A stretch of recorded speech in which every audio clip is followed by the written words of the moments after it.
মোৰ নাম অপু। মই দেখাত ওখ-পাখ সুন্দৰ সুঠাম এটা ল'ৰা আছিলোঁ। মোৰ বিষয়ে আপোনালোকক জনাওঁ যে মোৰ বয়স প্ৰায় 22 বছৰ আৰু মোৰ উচ্চতা 5 ফুট 8 ইঞ্চি। মই সৰুৰে পৰাই অলপ লাজকুৰীয়া স্বভাৱৰ আছিলোঁ। যেতিয়া মই হাইস্কুলত পঢ়ি আছিলোঁ তেতিয়া মই প্ৰেম ভালপোৱাৰ বিষয়ে অলপ কথা জানিবলৈ চেষ্টা কৰিছিলোঁ।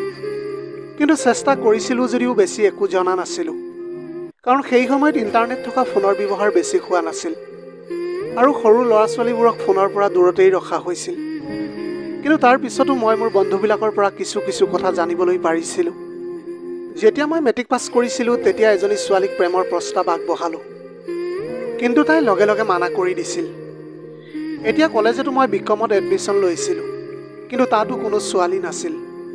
সেইকাৰণে মই তাতো কোনো ছোৱালীৰ সংগ পোৱা নাছিলোঁ। কিন্তু যেতিয়া মই 22 বছৰীয়া হ'লোঁ তেতিয়া মই ঘৰৰ আৰ্থিক অভাৱৰ কাৰণে কোম্পানী এটাত জব কৰিবলৈ গুচি গ'লোঁ। পঢ়া শুনাত ভাল হোৱাৰ বাবে মই এটা জব পাইছিলোঁ, কিন্তু মই চৰকাৰী চাকৰি বিচাৰিহে আছিলোঁ। মোৰ নিজৰ ইচ্ছা অবিহনে বাধ্যত পৰি মই এই কোম্পানীটোত কাম কৰি আছিলোঁ। মোৰ এগৰাকী ছিনিয়ৰ আছিল আৰু তেওঁৰ বয়স প্ৰায় 27 বছৰ। তেওঁ দেখাত বৰ ধুনীয়া আছিল আৰু তেওঁৰ উচ্চতাও প্ৰায় 5 ফুট 4 ইঞ্চিমান আছিল। তেওঁৰ বিয়াখন এতিয়া 2 বছৰ আগতেই হৈ গৈছিল, কিন্তু কোনো সন্তান নাছিল তেওঁৰ। তেওঁৰ স্বামীও এইটো কোম্পানীতে জব কৰিছিল, কিন্তু তেওঁ বেছিভাগ সময় চহৰৰ বাহিৰতে থাকিছিল। মোৰ ছিনিয়ৰগৰাকী অলপ কঠোৰ স্বভাৱৰ আছিল। সকলোৱে তেওঁক ভয় কৰিছিল। ময়ো নতুন আছিলোঁ, সেয়েহে ময়ো তেওঁক ভয় কৰিছিলোঁ, কাৰণ তেওঁ আগতেই 3-4জন ল'ৰাক কিবা কাৰণত এই কোম্পানীটোৰ পৰা উলিয়াই দিছিল। মোৰ এতিয়া কাম কৰাৰ কোনো অভিজ্ঞতা নাছিল, সেয়েহে সকলোৱে মোৰ ওপৰত নিজৰ বীৰত্ব দেখুৱাইছিল। আপোনালোকৰ যিসকলে প্ৰাইভেট কোম্পানীত কাম কৰে তেওঁলোকেতো ভালকৈ জানে যে নতুনতে কিমান সমস্যাৰ সৃষ্টি হয়। তেনেকৈয়ে 4-5 দিনৰ পিছতে এজন কৰ্মচাৰীয়ে মোক বিনা কাৰণতে গালি দিছিল। মই আছিলোঁ গাঁৱৰ এজন সহজ সৰল ল'ৰা, সেয়েহে ময়ো কিবা এটা কৈ দিলোঁ। মোৰ কথা তেওঁ নুশুনিলে যদিও পিছফালৰ পৰা থিয় হৈ থকা মেডামে শুনিলে। তেওঁ মোৰ ওচৰলৈ আহিলে আৰু ক'লে, তুমি দুপৰীয়া মোৰ কেবিনলৈ আহিবা। তেওঁৰ কথাত মই ভয় খাই গ'লোঁ আৰু ঈশ্বৰৰ নাম ল'বলৈ ধৰিছিলোঁ। যিয়েই নহওক, তাৰপিছত মই মেডামৰ কোঠালৈ গ'লোঁ।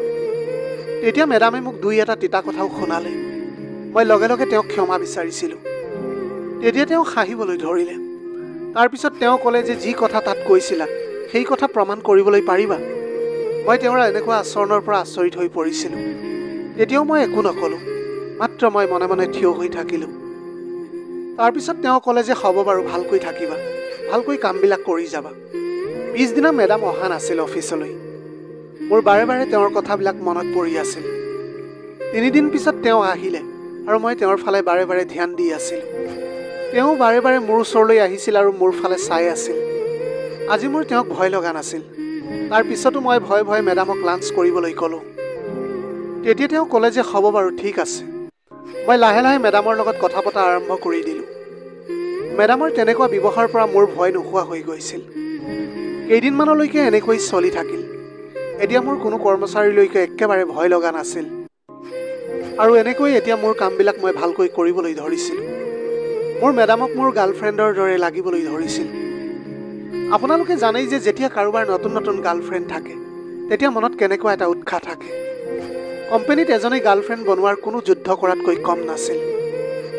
এইটো ক্ষেত্ৰত কিছুমান বন্ধু হৈ পৰে আৰু কিছুমান শত্ৰু হৈ পৰে। তেনেকুৱা অৱস্থাটো মোৰ ক্ষেত্ৰতো হৈছিল। মই এটা কোঠা ভাড়াত লৈ থাকিবলৈ লৈছিলোঁ। মোৰ মেডামৰ লগত ফোনত কথা হ'বলৈ ধৰিছিল আৰু এতিয়া আমি একেবাৰে ফ্ৰী হৈ গৈছিলোঁ। কিছুদিন পিছত আমি লগ কৰাৰ পৰিকল্পনা কৰিলোঁ। যেতিয়া মই শনিবাৰে তেওঁৰ ঘৰলৈ গ'লোঁ তেতিয়া সন্ধিয়াৰ সময় আছিল। মই বজাৰৰ পৰা তেওঁৰ বাবে কিবা-কিবি লৈ গৈছিলোঁ।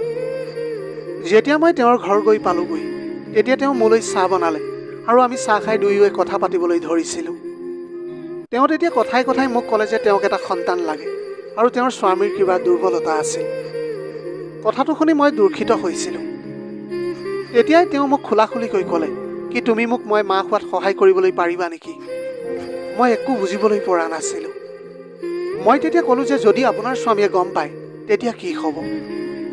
তেতিয়া তেওঁ ক'লে যে সেইবিলাক মই চাই ল'ম, কিন্তু মই ভয় খাই তেওঁক মানা কৰি দিছিলোঁ। মোৰ মন বহুত গৈ আছিল যে তেওঁক মৰম কৰি পাগল কৰি দিবলৈ, কিন্তু মই শান্ত হৈ থাকিলোঁ। তেতিয়া তেওঁ ক'লে যে তুমি একেবাৰে ভয় নকৰিবা, মই মোৰ স্বামীক সকলো কথা কৈ ৰাখিছোঁ। এতিয়া মোৰ তেওঁৰ কথাটোত বিশ্বাস হোৱা নাছিল। তেতিয়া তেওঁ মোৰ সন্মুখতে মোক ফোন কৰি নিজৰ স্বামীৰ পৰা সন্মতিটো শুনালে আৰু ভৱিষ্যতে যে হ'বলগীয়া কোনো দুখৰ পৰা মোক মুক্ত কৰালে।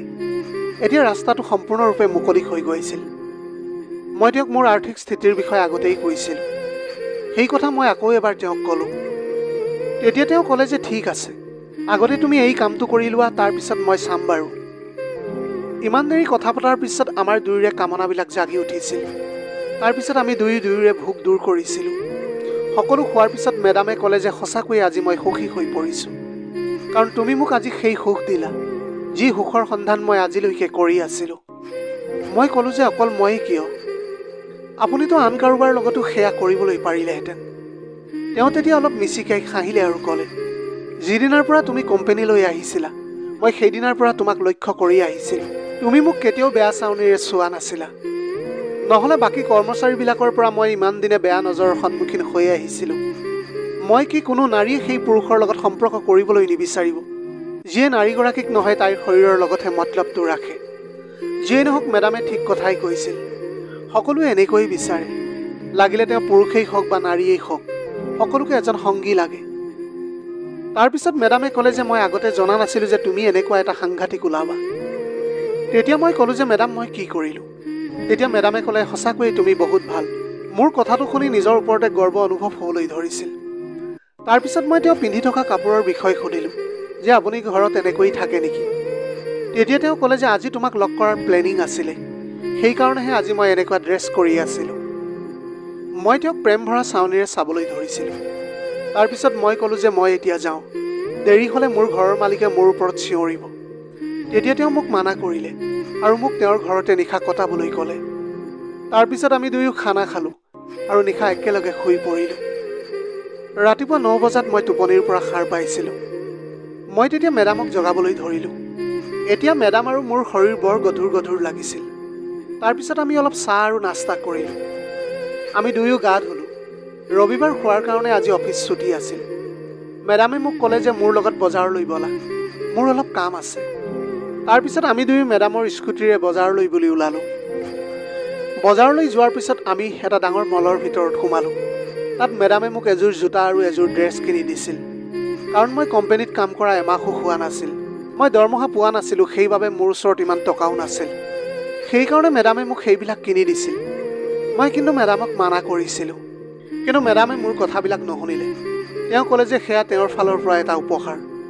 তাৰপিছত ময়ো ওচৰৰে এখন দোকানৰ পৰা এটা ঘড়ী কিনি তেওঁক উপহাৰ দিলোঁ। মোৰ বিশ্বাসেই হোৱা নাছিল যে এইগৰাকী সেই কোম্পানীৰ খঙাল ছিনিয়ৰ যাক সকলোৱে ভয় কৰিছিল। তেওঁ মোৰ লগত এনেকুৱা আচৰণ কৰি আছিল যেন আমি সৰুকালৰ পৰা ইজনে সিজনক চিনি পাওঁ। মেডাম এতিয়া বহুত সুখী হৈ পৰিছিল। অলপ দেৰি বজাৰত কটাই আমি ঘৰলৈ বুলি উভতি আহিলোঁ। যেতিয়া মই মেডামৰ ঘৰৰ পৰা উভতি আহিবলৈ লৈছিলোঁ, তেতিয়া মেডামে ক'লে যে আমাৰ সম্পৰ্কৰ কথা যাতে অফিচত কোনেও গম নাপায়। মই তেওঁক কথা দিছিলোঁ আৰু তেনেকৈ মই মোৰ ৰুমলৈ বুলি উভতি আহিলোঁ। সেই গোটেই নিশা মই তেওঁৰ বিষয়ে ভাবি থাকিলোঁ। সোমবাৰে যেতিয়া মই অফিচলৈ গ'লোঁ, তেতিয়া মেডাম অফিচলৈ অহা নাছিল। মই যেতিয়া ফোন কৰিলোঁ তেতিয়া গম পালোঁ যে তেওঁৰ বহুত জ্বৰ উঠিছে। সন্ধিয়া মই সোনকালে ছুটি লৈ তেওঁৰ ঘৰলৈ বুলি ওলাই গ'লোঁ। মই যেতিয়া তেওঁৰ ঘৰ পালোঁগৈ, তেতিয়া দেখিলোঁ যে তেওঁ বিচনাত শুই আছিল। এতিয়া মই গৈ চাহ বনালোঁ আৰু মেডামক দিলোঁ। তাৰপিছত মই তেওঁক দৰৱ খাবলৈ দিলোঁ। মই খানাও বনালোঁ আৰু দুয়োৱে খালোঁ আমি। কিন্তু তেওঁ মোক ক'লে যে মোৰ লগত তেওঁৰ অলপ কথা পাতিবলৈ আছে। মই তেতিয়া হ'ব বুলি ক'লোঁ। মেডামে ক'লে যে তুমি কোম্পানীটোৰ কাম এৰি দিয়া। মই একো বুজিবলৈ পৰা নাছিলোঁ তেওঁ কি কৈ আছিল। মই তেতিয়া ক'লোঁ যে মেডাম মই এই বিষয়ে কাকোৱে একো নকওঁ, কিন্তু প্লিজ আপুনি মোক কোম্পানীটোৰ পৰা উলিয়াই নিদিব। মই তেওঁৰ সন্মুখত কাকতি মিনতি কৰিবলৈ ধৰিলোঁ। তেতিয়া তেওঁ ক'বলৈ ধৰিলে, কোম্পানী তোমাৰ সপোন নহয়, তুমি চৰকাৰী চাকৰিহে বিচাৰিছিলা, তুমি তাৰেই প্ৰস্তুতি কৰা। তুমি কোম্পানীত যেতিয়াই বিচৰা তেতিয়াই কাম কৰিবলৈ পাৰিবা, কিন্তু মই বিচাৰোঁ যে তুমি আগতে তোমাৰ সপোনটো পূৰণ কৰিবলৈ পাৰা। এতিয়া মই তেওঁৰ কথাটো শুনি তেওঁৰ সন্মুখত মৌন দৰ্শকৰ দৰে তেওঁৰ ফালে চাই তেওঁৰ কথাবিলাক শুনি আছিলোঁ। তাৰপিছতে তেওঁ ক'বলৈ ধৰিলে, তোমাৰ কোচিঙৰ সম্পূৰ্ণ খৰচ মই তোমাক দিম। মেডামে মোৰ ফালে এটা লেফাফা আগবঢ়ালে। তাত সম্পূৰ্ণ 10,000 টকা আছিল। যেতিয়াই তোমাৰ আৰু প্ৰয়োজন হ'ব তেতিয়া তুমি আৰু লৈ ল'বা মোৰ পৰা। এতিয়া মোৰ মেডামৰ লগত সম্পৰ্কটো আৰু গভীৰ হৈ গৈছিল আৰু মই ভাবিবলৈ ধৰিছিলোঁ যে আজিৰ এই স্বাৰ্থপৰ দুনিয়াত সকলোৱে নিজৰ স্বাৰ্থৰ কাৰণে সম্পৰ্ক ভাঙি পেলায়। তেনে ক্ষেত্ৰত এই অচিনাকি মানুহগৰাকীয়ে মোৰ সপোন পূৰণ কৰাৰ কাৰণে মোক সহায় কৰিবলৈ বিচাৰিছে।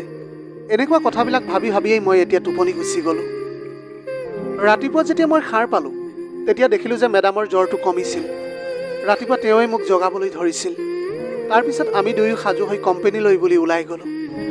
আপোনালোকে হয়তো ভাবি আছে যে সেইদিনা আমি কিয় আমাৰ অন্তৰংগ মুহূৰ্তবিলাক পাৰ নকৰিলোঁ, কাৰণ সেইদিনা মোৰ মনটো একেবাৰে ভাল নাছিল। সেইদিনা মঙলবাৰ আছিল আৰু সেইদিনাই মোৰ কোম্পানীটোত অন্তিম দিন আছিল। মই তাৰ পৰা নিজৰ সকলো হিচাপ কৰি মোৰ ভাড়া ঘৰলৈ আহি গৈছিলোঁ। তাৰপিছত মই মোৰ ঘৰৰ মানুহকো কৈ দিছিলোঁ যে মই চৰকাৰী চাকৰিৰ কাৰণে প্ৰস্তুতি কৰিবলৈ ওলাইছোঁ। এতিয়া নাজানো কি হ'ল, ঘৰৰ মানুহে মোক কোচিং কৰিবলৈ অলপ টকা পঠিয়াই দিছিল আৰু এতিয়া মই সেই কোচিঙৰ কাৰণে দিল্লীলৈ গুচি গৈছিলোঁ। দেউতাই নিজৰ কাৰণে এটা সৰু কাম বিচাৰি লৈছিল। এই সকলোবিলাক 5 দিনৰ ভিতৰতে হৈ গৈছিল। মই দিল্লীলৈ আহি কোচিঙত নাম লিখালোঁ আৰু নিজৰ প্ৰস্তুতি আৰম্ভ কৰিলোঁ। সন্ধিয়া অলপ সময় জিৰণি লৈছিলোঁ আৰু গোটেই দিনটো পঢ়িবলৈ ধৰিছিলোঁ। প্ৰায় 10 দিনৰ পিছত মেডামৰ ফোন আহিলে। তেওঁক তেতিয়া বহুত ফূৰ্তিত থকা যেন লাগিছিল। তেওঁ মোক ক'লে যে তেওঁ মাহেকীয়া হোৱা নাই, মানে তেওঁ প্ৰেগনেণ্ট হৈছে। এমাহৰ পিছত মোৰ জন্মদিনত মেডামে মোৰ দিল্লীৰ ঠিকনাত মোলৈ এটা স্মাৰ্টফোন উপহাৰ হিচাপে পঠিয়াই দিছিল। তাৰপিছত আমাৰ ভিডিঅ' কলত সকলো কথা ক'বলৈ ধৰিলে। মোৰ এতিয়াও কথাবিলাক ভাবিলে এনেকুৱা লাগে যেন এইবিলাক কালি পৰহিৰহে কথা আছিল। এতিয়া মই ইয়াত আৰামেৰে পঢ়া শুনা কৰি থকাৰ কাৰণে মোৰ স্বাস্থ্যও বহুত উন্নতি হৈ উঠিছিল। আমাৰ কোচিং চেণ্টাৰত মাত্ৰ 2জনীয়ে ছোৱালী আছিল। তেওঁলোক দুয়ো বাই ভনীয়েক আছিল। কোচিঙৰ প্ৰথম দিনাই মোৰ আৰু তেওঁলোকৰ মাজত প্ৰচণ্ড কাজিয়াৰ সৃষ্টি হৈছিল, কাৰণ মই অকলেই আছিলোঁ যি বেলেগ এখন ৰাজ্যৰ পৰা গৈছিলোঁ। আমাৰ গ্ৰুপটোত মাত্ৰ 15জনহে ষ্টুডেণ্ট আছিল। তাৰ কেইদিনমানৰ পিছতে আমাৰ টেষ্ট হ'ল। মোৰ আৰু তেওঁলোকৰ 2 বাই ভনীয়েকৰ নম্বৰ সকলোতকৈ বেছি আহিছিল। সেইদিনা যেতিয়া আমাৰ ক্লাছ শেষ হ'ল আৰু যেতিয়াই মই ক্লাছ ৰুমৰ পৰা ওলালোঁ তেতিয়াই তেওঁলোকৰ ডাঙৰজনী ভনীয়েক, যাৰ নাম সবিতা আছিল, তেতিয়া তাই মোক ৰখিবলৈ ক'লে। সেইদিনা তাইৰ ভনীয়েক অহা নাছিল। তেওঁলোক 2জনী বাই ভনী দেখিবলৈ বহুত ধুনীয়া আছিল। তেওঁলোকক দেখিলে সকলো ল'ৰাৰ মনলৈ এইটো ভাৱ আহিছিল যে তেওঁলোকৰ কোনোবা এজনী নিজৰ জীৱন সংগী হিচাপে পোৱা হ'লে জীৱনটো নিশ্চয় ধন্য হৈ গ'লহেঁতেন। তেওঁলোকৰ উচ্চতাও প্ৰায় 5 ফুট 5 ইঞ্চি আছিল আৰু গাৰ বৰণ বগা আছিল। তাৰোপৰি অলপ মেকআপো কৰিছিল, যিয়ে তেওঁলোক দুয়োৰে সৌন্দৰ্যতাত আৰু ৰহণ সানি দিছিল। যিকোনো ব্যক্তিয়ে ওচৰৰ পৰা পাৰ হৈ গ'লে তেওঁলোকক এবাৰ নোচোৱাকৈ থকা নাছিল। সিহঁত 2জনীয়ে যোগা আৰু ব্যায়াম কৰিছিল। সবিতাই যেতিয়া মোক ৰখালে তেতিয়া মই সুধিলোঁ যে কি কথা আছে কোৱা। তেতিয়া তাই ক'লে যে যদি তোমাৰ এতিয়া কোনো কাম নাই তেনেহ'লে প্লিজ তুমি মোক মোৰ ৰুমলৈ থৈ আহিবলৈ পাৰিবানে? মই তেতিয়া ধেমালি সুৰত ক'লোঁ যে তোমাৰ দিনতো ভয় লাগে নেকি? তাই তেতিয়া কোনো উত্তৰ নিদিলে। মোৰ এনেকুৱা লাগিলে যে তাই চাগে বেয়া পাই গ'ল। তেতিয়া মই তাইক ক'লোঁ যে ব'লা মই থৈ আহোঁগৈ। এতিয়া আমি দুয়ো বাছত উঠিলোঁ। তেতিয়া তাই মোৰ ওচৰতে থিয় হৈ আছিল। তাইৰ সুগন্ধিয়ে মোক উত্ৰাৱল কৰি তুলিছিল। মই মাত্ৰ তাইৰ মুখলৈ চাই আছিলোঁ। তাইৰ ক'লা চকুজুৰিয়ে মোক মোহিত কৰি পেলাইছিল। মই গমেই নাপালোঁ কেতিয়া বাছ ষ্টেপ আহি পালোহি। আমি দুয়ো বাছৰ পৰা এতিয়া নামিলোঁ। মই তাইক ৰুমত এৰি ঘৰলৈ উভতি আহিবলৈ ধৰিছিলোঁ। তেতিয়া তাই ক'লে যে তেওঁৰ ভণ্টি গাঁৱলৈ গৈছে, সেয়েহে তাই আজি অকলে আছিল। আজি যেতিয়া তাই কোচিঙলৈ যাবলৈ ধৰিছিল তেতিয়া কেইজনমান ল'ৰাই ৰাস্তাত তাইক বেয়াকৈ কমেণ্ট পাছ কৰিছিল। সেইবাবে মই ভয় খাই গৈছিলোঁ। সেইকাৰণে মই তোমাৰ পৰা এতিয়া সহায় বিচাৰিছিলোঁ। তেতিয়া মই ক'লোঁ যে বাৰু সেয়া কোনো কথা নাই, কিন্তু তুমিতো ক্লাছৰ আন ল'ৰাকো এইটো কথা ক'বলৈ পাৰিলাহেঁতেন। তেতিয়া তাই ক'লে যে ক্লাছৰ ল'ৰাবিলাকো সেই ল'ৰাজনৰ বন্ধু আছিল। এনেকৈ কোচিং শেষ কৰাৰ পাছত মই এটা চৰকাৰী অফিচত চাকৰি পালোঁ। ইফালে মেডামেও নিজৰ সন্তানক লৈ বহুত সুখী হৈ পৰিছিল আৰু মই কোচিং চেণ্টাৰত লগ পোৱা সেই ছোৱালীজনীকে মোৰ জীৱন সংগিনী ৰূপে বাছি ল'লোঁ। আমি দুয়োৱে এতিয়া মা দেউতাৰ লগতে আমাৰ জীৱনটো খুব সুখেৰে পাৰ কৰি আছোঁ। প্ৰিয় দৰ্শক, এয়াই আছিল আজিৰ কাহিনীৰ ভাগ। আজিৰ ভিডিঅ'টি কেনেকুৱা লাগিলে জনাব। যদি ভাল লাগিল তেনেহ'লে লগৰ বন্ধু বান্ধৱীসকলৰ মাজত শ্বেয়াৰ কৰিবলৈ নাপাহৰিব। আপোনালোকৰ গোটেই জীৱনটো হাঁহিৰে উপচি পৰক। পাৰিলে দুখীয়াজনক অলপ সহায় কৰিবলৈ চেষ্টা কৰিব। আপোনালোকৰ অকণমান সঁহাৰিয়ে যদি কোনোবা এজন দুখীয়াৰ জীৱনটো সলনি কৰিবলৈ পাৰে, তাতকৈ পুণ্যৰ কাম আৰু এই পৃথিৱীত একোৱেই হ'ব নোৱাৰে। Have a nice day.